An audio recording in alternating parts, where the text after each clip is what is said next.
Mbola tsara jiaby. Noho ny fetin'ny mpifankatia ho avy zio ty zany hoe le 14 février la Saint-Valentin dia faly za hanolotra cadeau avy agnatin'ny fo, avy agnatin'ny saigny mandeha am'le olo tianao be igny. Zany hoe andefasy message privé amin'ny pageko na amin'ny compte persoko dia agny antsika miresaka ny mombamombanareo ke a partir an'igny tantara zay nambaranao zany no ahafahako manoratra hira zay ho atolotra antsika izy.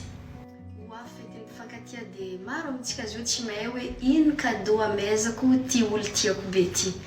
Ny hira manko dia agnisan'ny cadeau zay tsy mety ho lo, zay sarotro roboka. Afaka tandrignesanao agny taogno maro agny afara agny de mbola ho afaka tandrignesanao. Le izy koa ma personnalisé de hainao tsara fa ho anao manokana le hira fa tsy ho an'olo hafa ankoatranao. Fetin'ny mpifankatia ho avy zio tika fifankatiavana zegny tsy midika hoe entre olo mpivady fo.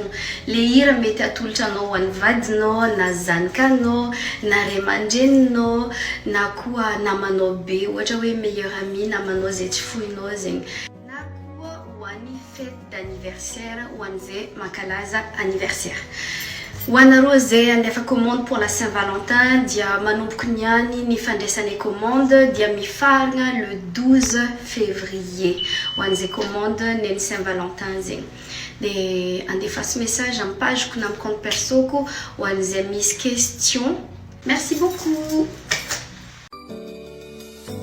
Anomanambole zamahe misome misoma dunia na champi mulaga ilenge iskote yenge famyanyi dwa fuza na mbola tisira ekunyadinga mbuninzale nyadinga ngabunzale anoko dinderi wesane